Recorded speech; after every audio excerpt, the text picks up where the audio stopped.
है बड़ी कठिन पर्व करे नयतन हाट गे। हब है बड़ी कठिन पर्व करे नयतन हाट गे। रहे न पैभी भूखल पियासल करे न पैभी छठ गे। रहे न पैभी भूखल पियासल करे न पैभी छठ गे। रहे न पैभी भूखल पियासल।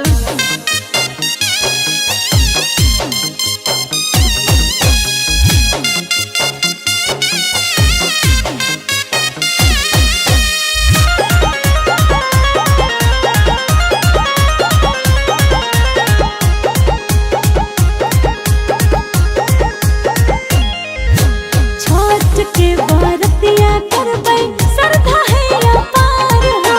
छठी मैया करते पिया हमरो बेड़ा पार हो। छठ के बरतिया नहीं इतना आसान है। तोरा नहीं बुझै तो बहुते विधि विधान है।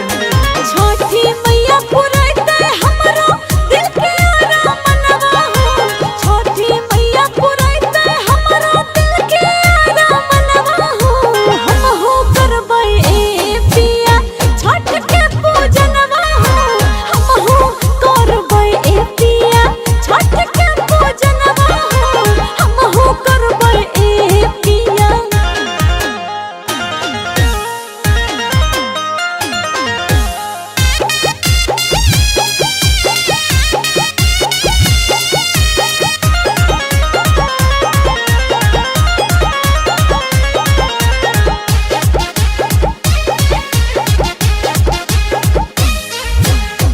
मटिया बाजार से लइहा सोफा दौरिया। गैया के घुआ दियरी साड़िया पियरिया।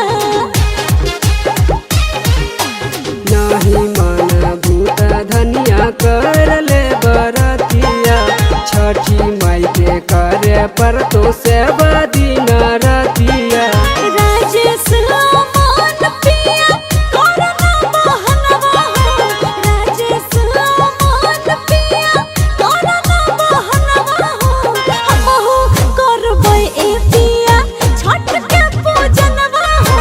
हम हो करबै ए पिया छठ के पूजनवा हो। हम हो करबै ए पिया। हरियर हरियर फुलवा लाइदा माता मोर कहनवा हो। हम हो करबै ए पिया छठ के पूजनवा हो। हम हो करबै ए पिया छठ के पूजनवा हो।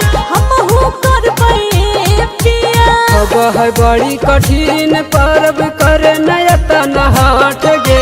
हब है बड़ी कठिन पर्व करे नयतन हाट गे। रहे न पैभी भूखल पियासल करे न पैभी छठ गे। रहे न पैभी भूखल पियासल करे न पैभी छठ गे। रहे न पैभी भूखल पियासल।